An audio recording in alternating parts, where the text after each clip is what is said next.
Hello, everyone. Welcome to PopCultX episode 41, our weekly podcast on pop culture from a Gen X point of view. As always, my name is Gabriel.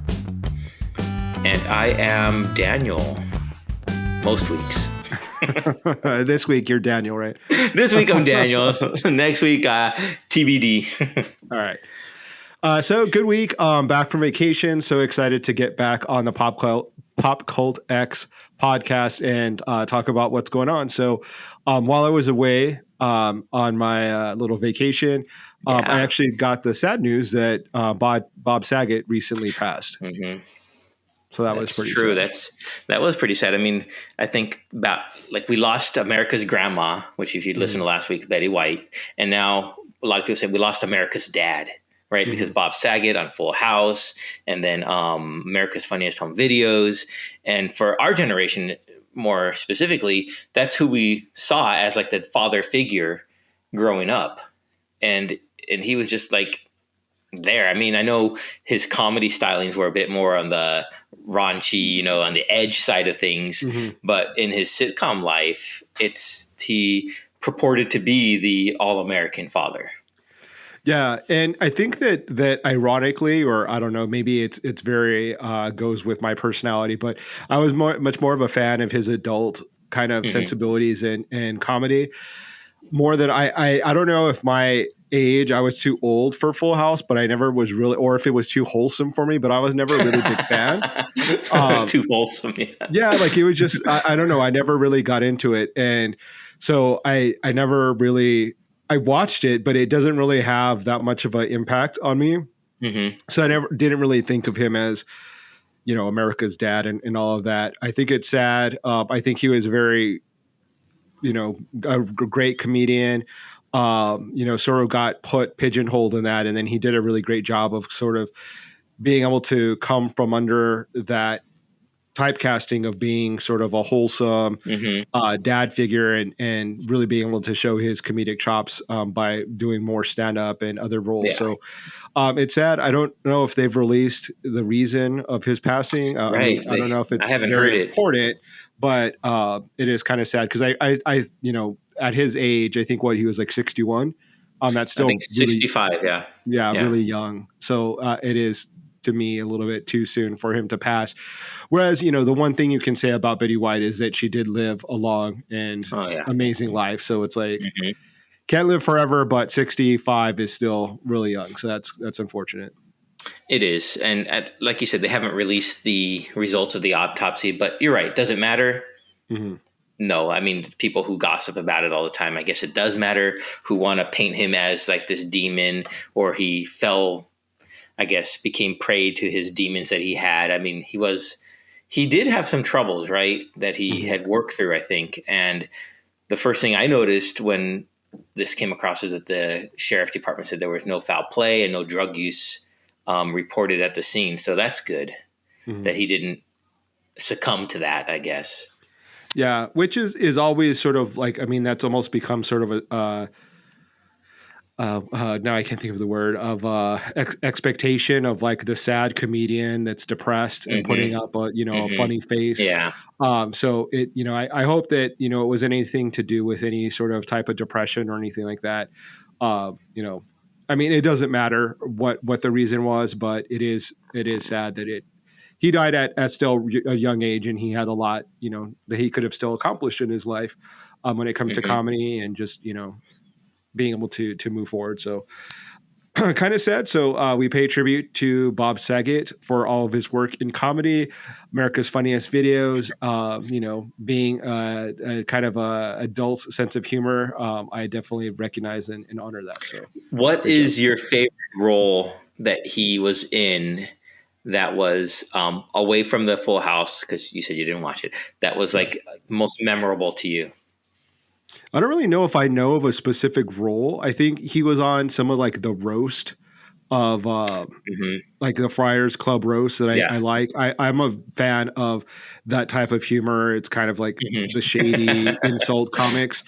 So I really like that. But I don't really know of like a specific role that sticks out to me when I look back at his film or television work. But I know there wasn't there one where he was like really coked out, like Yeah, that's what I was thinking of. He plays like, I guess, like a recovering cokehead in the movie Half Baked, I think it was, mhm. with Dave Chappelle, and he, I guess the lines he given there, that was, I don't even remember the lines, but they were pretty, I guess, not too memorable, but they were Yeah, funny enough for me to remember that part or that role of his. Yeah. yeah. I think it's cool when anyone that is known for a specific genre of film or television is able to break out of that mold, because it's really, I think it's really hard Yeah, that's when true. you're part of such a popular, Mm-hmm. series or film that people will not view you in any other way. So it's really Yeah. challenging. And typically it tends to be, someone that's like wholesome, trying to show that they're more than just that they're like a full, Mm-hmm. fledged human being that has, all sorts of emotions and run the gamut. And also, sometimes people who are, more blue don't get the opportunities to play family friendly roles. So Mm-hmm. it's kind of cool when you see someone Yeah. being able to do that successfully. Especially like comedians. I think like Adam Sandler when he played like in Punch Drunk Love or Mhm. what's it, Uncut Gems. Those are completely different than what people know him for. Or Jim Carrey when he was in like The Truman Show or 23 or what's the other one? Spotless Mind. Oh Eternal goodness. Sunshine of the Eternal. That's one Spotless of my Mind. Yeah. favorite movies too. Yeah, it's And such a great movie. Yeah. yeah, and just you see, and I think the problem with that is people expect these comedians to be, especially like Jim Carrey, expect him to be in like the slapstick liar liar Ace Ventura Mhm. roles, and then to see him in this other genre movie is just maybe, I don't know if it's off putting to some, but it doesn't. His fan base is not expecting that. And Yeah. it can go either way. And for me, those movies are great. I like seeing comedians in more serious roles because it really shows that they have a full um, width of acting chops, I guess. Mhm. So yeah, I really enjoy that. Yeah, and I mean, they don't have to then just rely on making people laugh, which I think is part of the Mm-hmm. reason why maybe people struggle with depression and being a funny person. Obviously, I'm not a psychiatrist, but having to always make people laugh and be funny and be up and That on, must be tiring. and Yeah. yeah, and then to be able to be someone that's like can show your serious side, or the different side of you, must be great for them to be able to do that, and then to be able to do it successfully. So Mm-hmm. but the other thing that I wanted to talk about, coming back from vacation and jumping back into pop culture, was the Peacemaker was on HBO Max, and I got an opportunity to watch the first couple episodes, and so I was dying to hear your thoughts on it and wanted to talk about my thoughts on it. So why don't we go ahead and segue into the Peacemaker? Yeah. Now, Peacemaker, if you don't know, is a spin-off from the movie The Suicide Squad, directed by James Gunn. And the Mhm. series, The Peacemaker, it's going to be an 8-episode arc, on, like Gabe said, on HBO Max.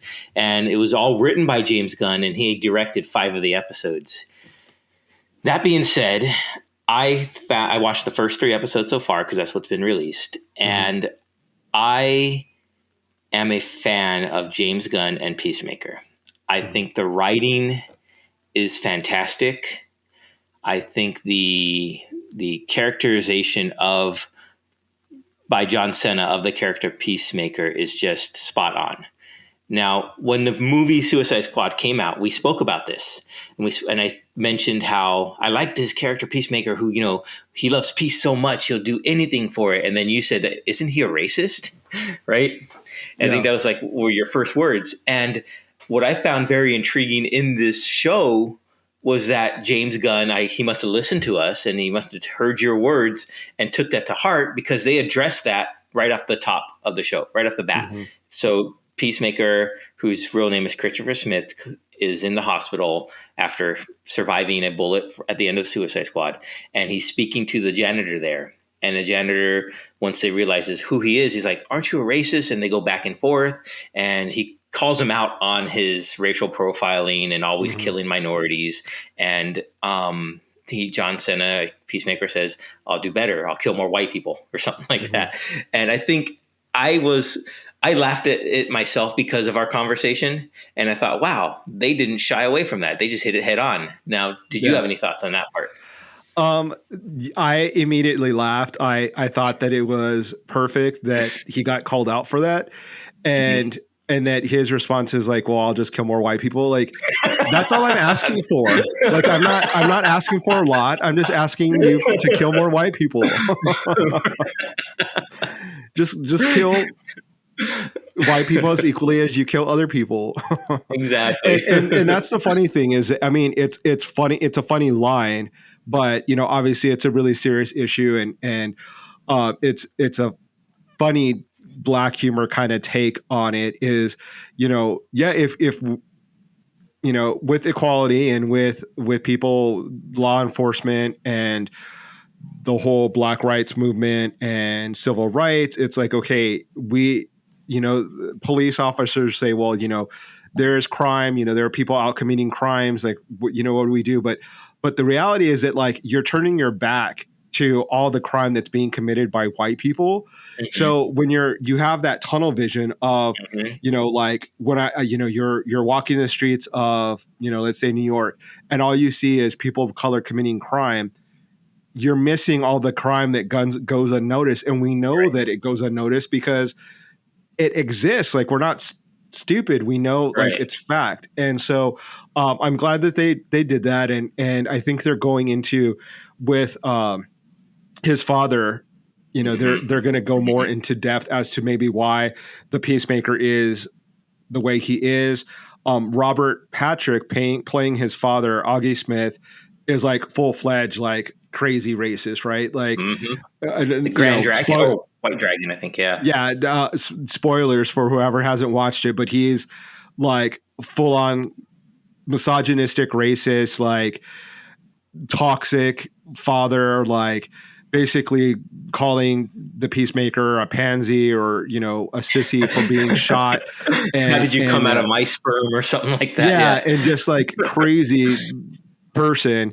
And so we obviously are going to hear more about, like, his history and the father and how the Peacemaker comes about. And I think that it shows how people who are in law enforcement, like, initially, some of them do start with really good intentions, right? Like, I want to bring peace. I want to be, in law enforcement, but we have inherent biases in us, and the system is there's systematic racism. And so until you, like, actively try to fight that, it's going to occur. And I think that that's what's interesting about this kind of satire piece on superheroes is, like, yes, the Peacemaker fights for peace and for justice, but is he flawed because he still has those biases? He still exists in that system. And so I thought it was really great that they addressed that right off the bat. I thought, okay, like, I'm in for a good show that's been well written and well thought of.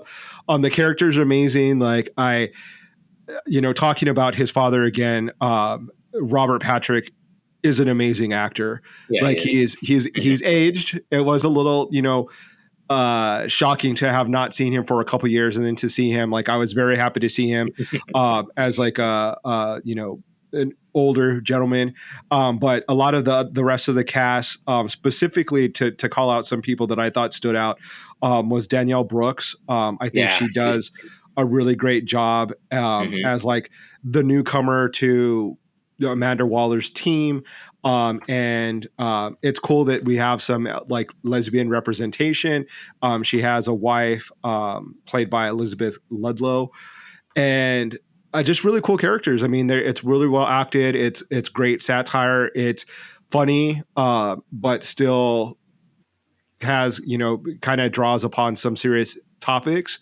But from the get-go, it's just sort of like fast paced, from the get-go, and I love it. And there's a lot of funny parts. I mean, he's sort of a buffoon, the Peacemaker, so it's funny.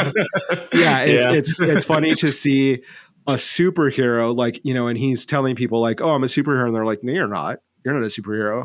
And so he's, like, fighting for that. And so it's kind of like, I'm assuming like the struggle of someone who has good intentions and, you know, maybe has a good heart and was led astray.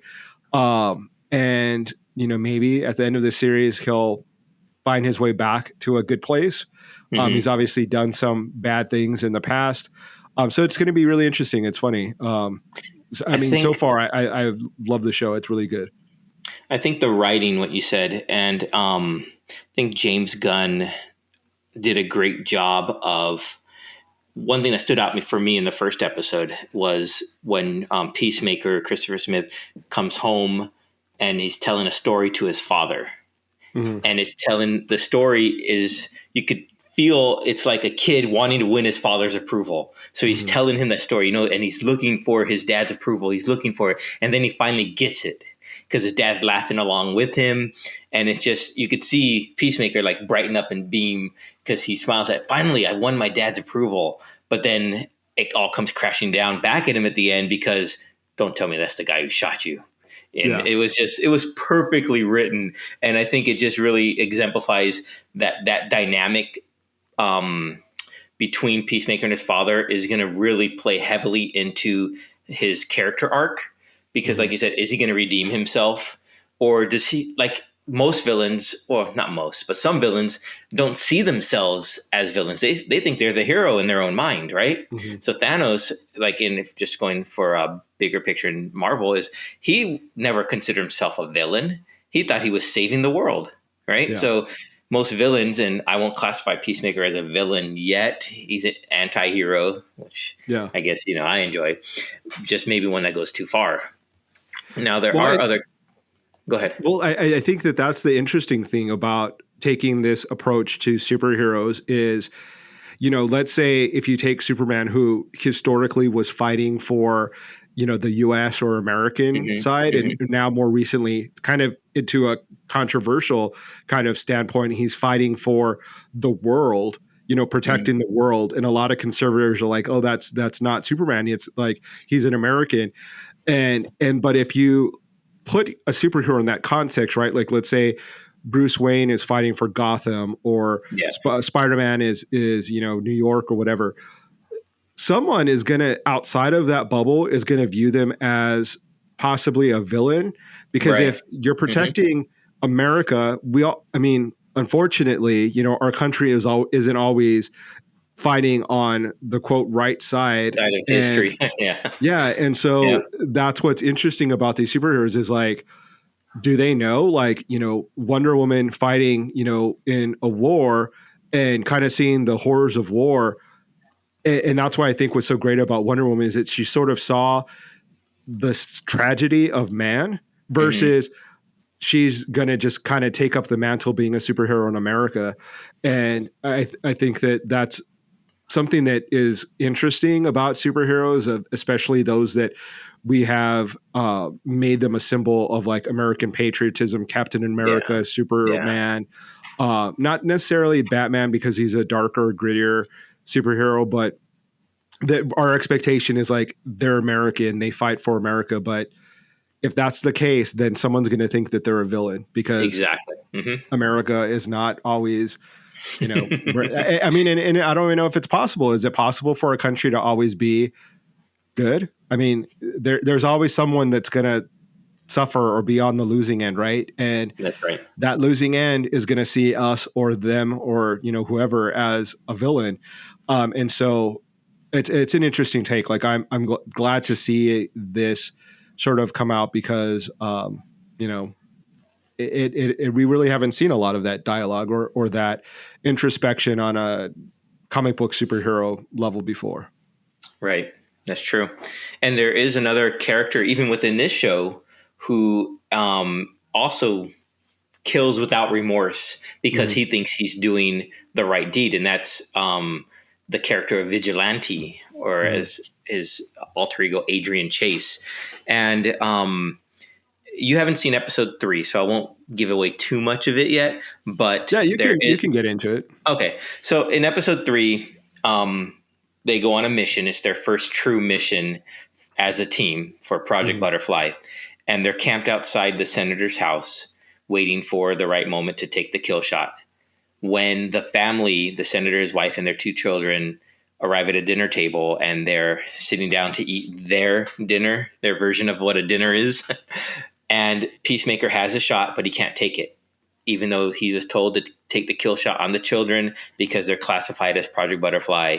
He couldn't do it. So Vigilante, casually moves him aside and does it for him. So it's even a more of a sociopath, I guess you would say, because, he thinks what his rules are right? So it's just interesting. It's going to be an interesting dynamic with that guy. Yeah. Well, as you're saying that, it made me wonder because in America, like we hold snipers as American heroes, right? And their job is to pretty much just kill, like, yeah. Mm-hmm. Right. They're put in places so that they can, take people out. And it's, yes, they're fighting for America or, our side, but they obviously have to do things that are like unnecessary evils in a way. So them, yeah. It's like, it's weird that we put people up on pedestals as like they're heroic, but then we have a very black and white definition of what a hero is. Like heroes typically aren't killing people, or they shouldn't be killing people, or they shouldn't enjoy killing people. Right. And if they do, we think that they're sociopaths, but that's a job that's necessary. So it's like, it's a funny dynamic that we have, as humans, that we know that soldiers and, killers or assassins or whatever you want to call them have to exist in order for our goals to be executed properly. But it's like but we're not comfortable with that. We still pretend like, okay, well, it happens, but we don't focus on what they do, but we still want to hold them up as heroes. It's interesting. It's sort of like, I mean, I was thinking about vegetarianism the other day and how like,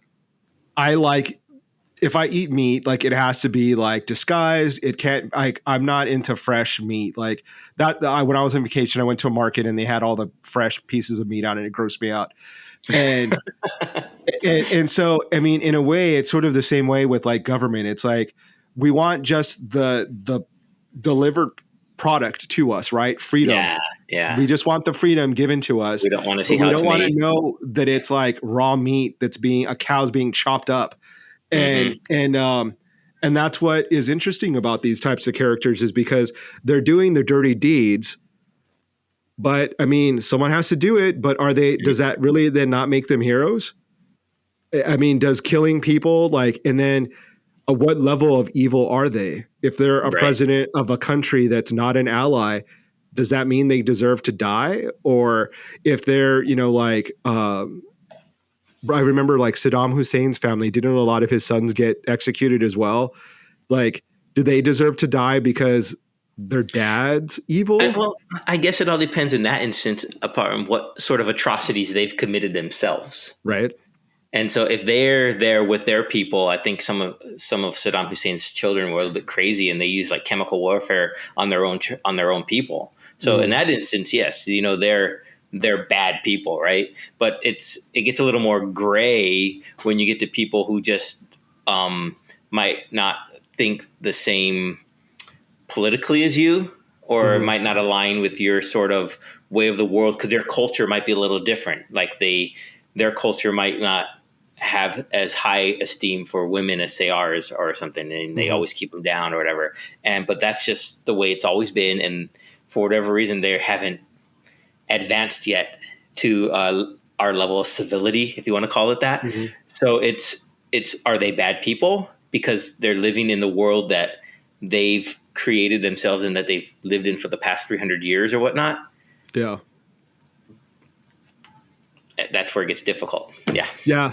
When it comes to progress, there's like a threshold that has to be passed, and someone like people have to fall by the wayside, like whether or not how that occurs, if it's natural people, older people dying and those prejudices dying along with them. Yeah. Right. Or, but yeah, anyway, that's what's really interesting about Peacemaker is that, I'm interested to see, because he's misogynistic. He's, Mm-hmm. peace at all costs. So some of the other characters think very low of him. They don't Mm-hmm. respect him.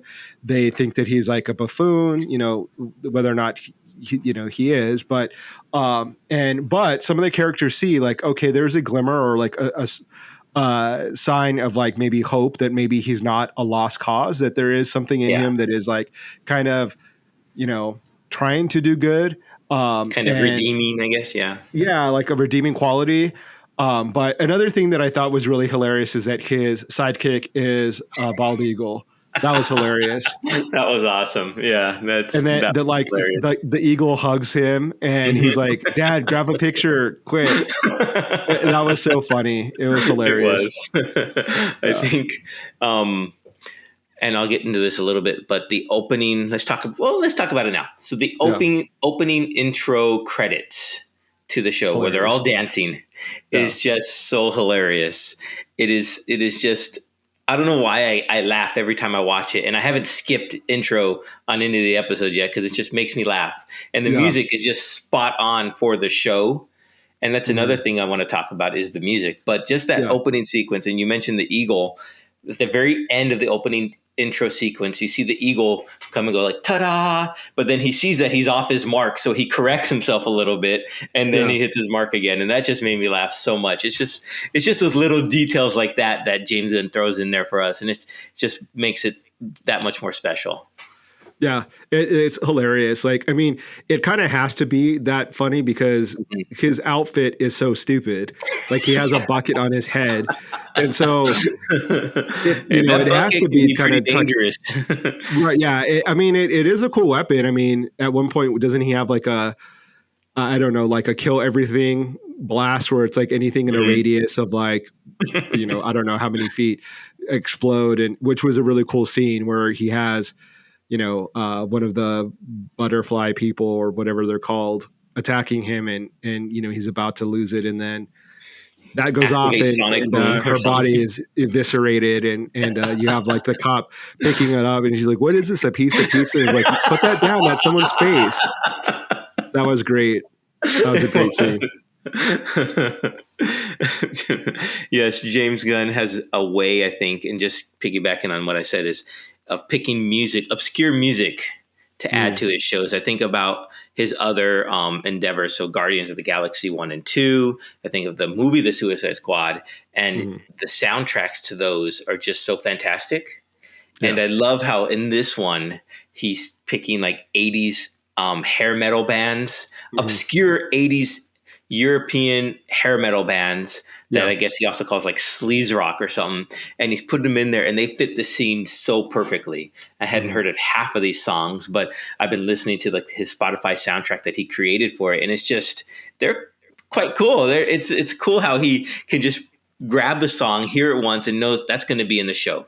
I think he heard the song by Wigwam, I think it is, that does the opening credit song. And he heard that years ago. And when he was like thinking about Peacemaker, even before Suicide Squad, and he's like, that's going to be in there. That's the opening credit song. And he used that just to like formulate the story. So I thought that was really cool. Yeah, I love the scene where he is kidnapping a married couple, and they're talking about Rat, and that the wife is a fan of Rat, and then they start flirting, and the husband's like, "Are you freaking flirting with him right now?" That was just hilarious. Like, and then they end up hooking up. Like, that's hilarious. Which was kind of interesting for me because so they pan the camera back, and he's in bed with that woman, and she's topless or whatever, and then pans further back, and then Vigilante is in bed with him with his mask on, which I thought was hilarious. But I'm like, I don't know. It was kind of funny. Like, what level of interaction do they have? Like, I'm like, because so Suicide Squad in the comics is actually won like some GLAAD awards for LGBT representation within their comics, and so they have the lesbian couple. And so I'm like, oh, I'm wondering if is Peacemaker like what is the term? That there's so many terms sometimes I forget, but like not, but there's like a polysexual. I forget what the term is, but like attraction to everyone. I think Deadpool. That's what Deadpool is. Right, Um, right. and or is Vigilante, or it like it's kind of funny to see. Like I'm curious to see how their sexuality unfolds. I mean, he clearly loves women because the second he gets out of jail, like he's looking for someone to hook up with, a woman. So that was kind of funny. It's like, yeah, he's human. I mean, they're definitely highlighting the fact that he's got human needs and flaws. So that's another aspect that's kind of funny.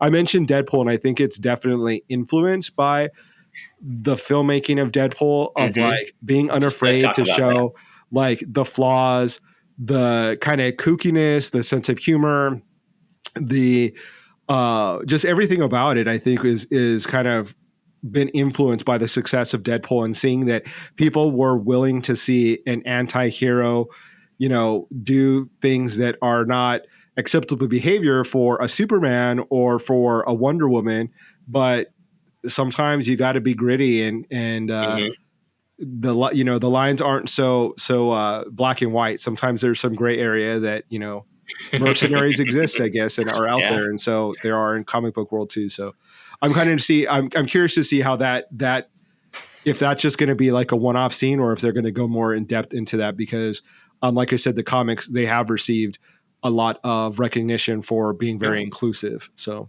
curious. Interesting. Yeah. But you mentioned Deadpool.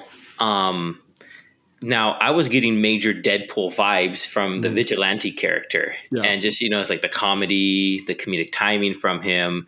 And I don't know if that was on purpose, or because I haven't read any of the Peacemaker comics.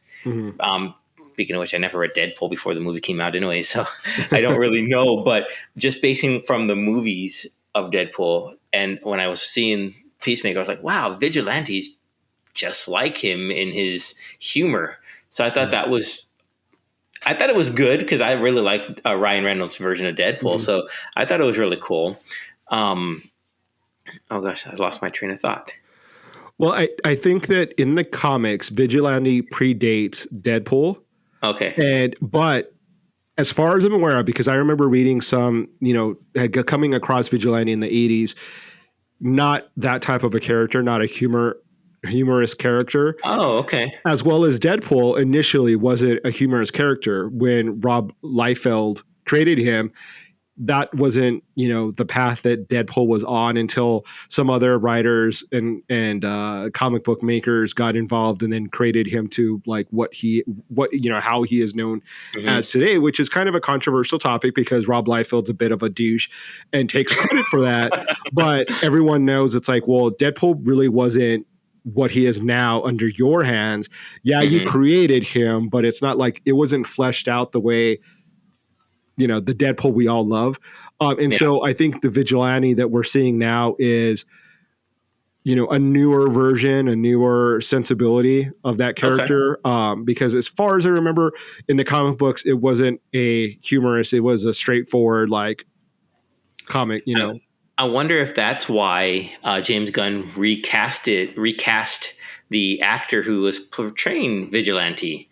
So if you don't know, 5 episodes into shooting the Peacemaker series, James Gunn made a casting change, and that was changing out Chris Conrad for Freddie Stroma to play the character of Vigilante, because they had some, I guess, creative differences and where they were going with the character. So I wonder if Gunn wanted it to be more of the humor, more of the Deadpool-like, but the other actor who was replaced chose a different route for that. I don't know, but that's interesting. I was not aware that that's not how he started out as.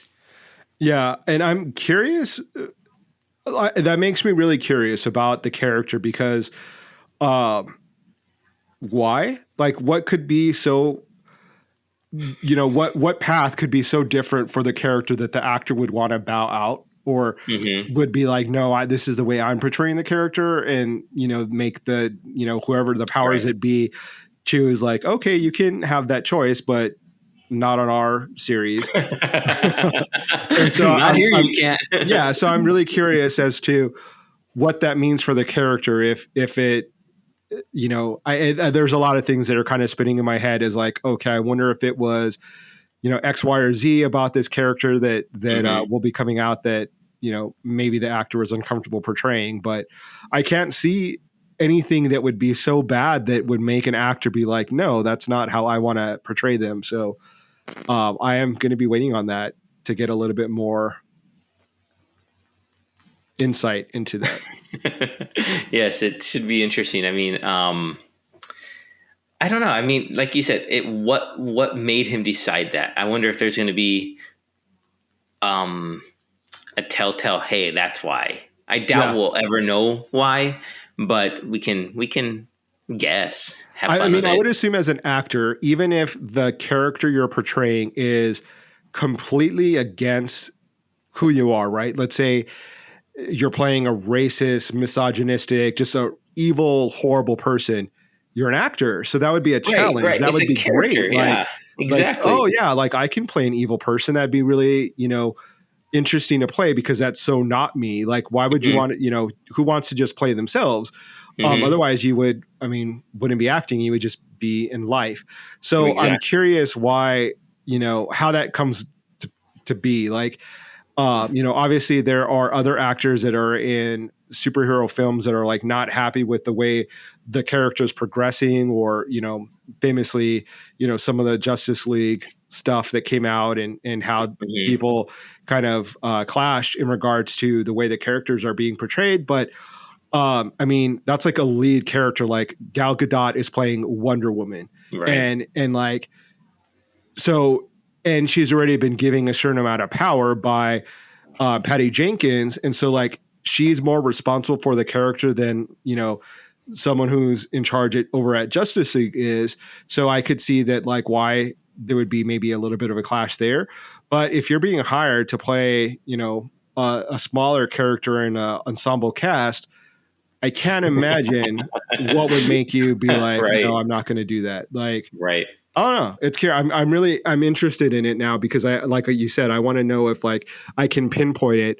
I remember way back in the day, Fairuza Balk from The Craft, that actress, she was in The Sopranos and she played an FBI agent and her character appeared on like a cliffhanger episode. And when they came back for the new season, another actress was playing that character. Oh, wow. And as I, I've looked into it because I was just kind of curious as to why they would replace her because I love Fairuza Balk. Yeah. And they just said, we decided that we wanted to go a different route. So there wasn't anything that they pinpointed like, we didn't have like a falling out. Like, it was just, it was someone different. I'm like, how does it get to that point? Like, you already filmed a scene with her, set her up to be introduced. So like she went through casting, she went through, I don't know. So it's interesting that those choices can still be made after filming is already starting. And sometimes it's not even the creative department. Mm-hmm. Sometimes it comes from the higher ups who like don't like a certain actress or actor. They don't like the way they're seeing it, so they want them to be replaced. And since they're putting up the money for it, kind of handcuffs the creative minds. So it can be sometimes that aspect. I wonder if that's it. I don't know if we'll ever know, but we'll keep our eyes open for the future episodes to see if we can pinpoint it. I don't know. We'll see. Or maybe the actor will give interviews and let us know what happened. Yeah, maybe. We'll see. Chris Cronat, if you're out there, come on our show. Tell us what happened. Let's start us some controversy. Well, I am looking forward to the rest of this season. I don't know if it's just going to be like the 8 episodes and that's it, or if they're going to do a season 2, if they're going to go into a movie. I don't know. I know there's talk of already like one of the characters from the Peacemaker series is doing a crossover and will be in the new Black Adam movie. They haven't said which one, but I guess rumored that one of the characters from here is going to appear in there. So I'm curious to see which one of those characters that would be. A lot of ways to go. I know I'm a big fan of James Gunn and all of his work. So I'm even going to go back and watch some of his earlier horror films just because I like that. I haven't seen those yet. So which ones did he do? Do you know offhand? Not offhand, but I can look it up. I think it was something called like Slither or something like that. Okay. I'll need to look it up. But there Let's see. is, I know he's Oh, done he a did Super. Super. Okay, was that no? That wasn't That in was this. another like superhero Yeah, satire. With the guy from The Office. He did Slither. Slither. Yeah. He did Brightburn. I didn't know he did Brightburn. Oh, he did Brightburn. That was a good movie. I Let me really see enjoyed that if one. he's listed as the director. Oh no, that's not. He didn't do that movie. Maybe he produced it or something. I'm giving him credit for See what you something in did. here. He's not. I don't know why that's coming up at like under his. Did he do Dawn of the Dead? No, that's I'm Zack not. Snyder. Okay, I don't know what's going on with Google right now, but I looked up James Gunn and it says American filmmaker, and it's giving me like every movie, like Scooby Doo. Really? He did some TV series back in the day. He did a segment of the Great Movie 43. Yeah, movie 43. So I think Yeah. maybe he wrote Super. He did That's do the why it's screenplay for Dawn of the Dead, so maybe okay. that's All why. right, there we go. So he's a screenwriter as well. So that's Yeah. why those films are coming up.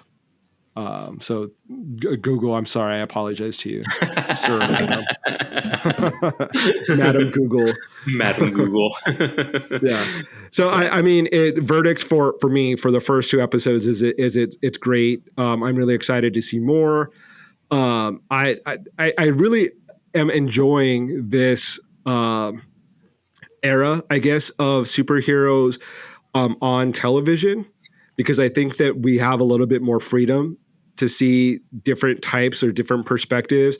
I mean, just compare and contrast like Hawkeye versus Loki versus Scarlet Witch and the Vision versus now the Peacemaker. I mean, there's so many different ways that things are being created and different types of storytelling that it's really exciting for people like me and for fans that love the superhero characters, but needed a little bit a break from like the Avengers sort of MCU format, right? Like Yeah. that's sort of become a formula, and it's a bit formulaic, and so it's cool to see that this is coming out, and I think that it's really exciting to see, and I think James Gunn did it really in a good way because I think that sometimes that like balls to the wall sort of action character, sometimes it can be like sort of misogynistic and kind of like frat boy sensibility, but it seems like he's smarter than that, and I do like the violence of it, but it's also done not for like the dumbest demographic. Yeah. Sort of smart. And That's true. because I mean, there's sort of nods to, like I said, the diversity, the fact that, the Peacemaker like is walking around in his like tidy whities. Like, it's just like, okay, well, if we're going to have girls with their tits hanging out, like the main character is going to be like walking around naked too. Like, so, I mean, it's kind of like, it's fair all the way around. Right. Like, and it's like, and they're showing the hero in a realistic way. So it's really cool. I like it. Yeah, I think you said it right there in a realistic way because he's not godlike like that you enjoy, but he's more of a person that you'll see walking down the street and wonder, hey, who's that guy? Yeah. So yeah, I really Speaking enjoy it. of gods, did you get a chance to see the Eternals on Disney Plus? I did watch it. What would be your thumbs up, or how many? I give it 4 out of 5 4 stars. thumbs up. 4 thumbs up if I had 4. I really enjoyed. Okay, if we're gonna take a brief moment for Eternals, I enjoyed my favorite part of the movie was Kingo, is that his name? And his valet, and filming the documentary within the movie. Yeah. That was the funniest part to me. Those two actors, Camila Nanjiani and Haresh Kamel, I think, were just fantastic. I enjoyed that. On top of that, I think Chloe Zhao really, given with the amount of character she had to fill into this movie, did a great job of giving us enough nuanced about each of them to tell the story. And she weaved their stories perfectly to give us a film, not just a movie. Yeah. So I thought it was really good. I think some of the, I don't know if I want to say some of the action scenes could have been better, but it was really great. I enjoyed it, and I'm not going to say anything negative about it because why? It was really good. I enjoyed it. Why do I got to rip it apart like other people Yeah. are doing? I enjoyed it. Yeah. Go watch it if you haven't seen it. It's not the best superhero film ever, but it explored things in a different type of way from a different perspective, and I respect that. That's why I say like this era is really exciting because we're getting a lot of different types of approaches to superhero films, and which is good because I don't want to see Avengers number 15, like just the same old stuff. Right. Let's see, let's see a perspective from like a female director, a filmmaker, and see how, she can, Patty Jenkins did an amazing job with Wonder Woman. And so, I give props to the Eternals. I really liked it. And then, a lot of cool stuff coming up. There's rumors of the Doctor Strange film of having some really cool cameos in it, and people are speculating that on Twitter. So I'm keeping my fingers crossed that it's going to be someone really cool, or people. Mephisto, is that in Mephisto? Mephisto, yeah. I don't know. Like, there's so many people that are like they're saying that maybe Magneto might be making an appearance, and that might be how the X-Men are introduced into the MCU. I don't know. There's so much that is going to be coming out soon. So what I thought was cool at the end of Eternals, at the end credit scene, and the whole Dane Whitman and the Black Knight, and then that we hear Blade's voice, right? So Blade is, vampire hunter, half, who Blade is. So that's the introduction of vampires into the MCU, right? And then Moon Knight's coming out. They just released the most recent trailer for that. And if you know about Moon Knight, he also hunts vampires, or supposed to. Yeah. So it's very cool how they're starting to weave in the characters, and we're getting a better picture of what's coming, of what's to come. So I'm really excited about that. Yeah, Moonlight looks fantastic too. Yeah. Well, and they're also developing Werewolf by Night, so there's going to be a werewolf, and so there's a comic book series. And so, I mean, there's so many, it just makes me smile because there's so much good comics and so much good content that it's like you wonder, like, okay, why did they make the Phoenix Saga like twice? Like, there's so much good stuff that you could redo. And I had a train of thought that now I completely forgot what I was going to say, but damn it. Gen X. Old age, man. It's a bitch. But yeah, there's so many different characters that you can create stuff, and we're starting to see those characters come to fruition. So I'm really excited about that. So a lot of cool stuff coming out. A lot of cool stuff on both sides of the Marvel DC divide, I guess you would say, because DC has Peacemaker, then they have Black Adam coming out, and I know they have some other film projects. But one thing I got super excited about today is a comic book, a new Batman comic book called The Knight. It's written by Chip Zdarsky, who did like the Daredevil series, which was fantastic. I read all of those. So I'm really excited for that. So yay, comic books. Yeah. Just take my money. There's so much good stuff. Like, right. That's ridiculous. But I'll be going to my local comic book store tomorrow, because tomorrow is like a new comic book release day. So there's a lot to see, a lot to read. So everyone just keep your eyes peeled for all the good stuff coming out.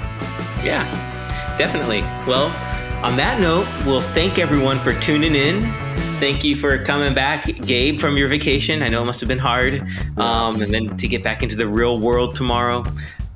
So thank you again, everyone, for subscribing, for your likes, for your comments. We appreciate all of them. We do see them all, and we want you to keep on sending them in, because we want this to be a conversation with you guys. Let us know your thoughts so we can tell you ours and tell you how you're wrong and we're right. Okay. With that, everyone, have a wonderful week and a good night, and we'll see you next time. Stay safe, everyone.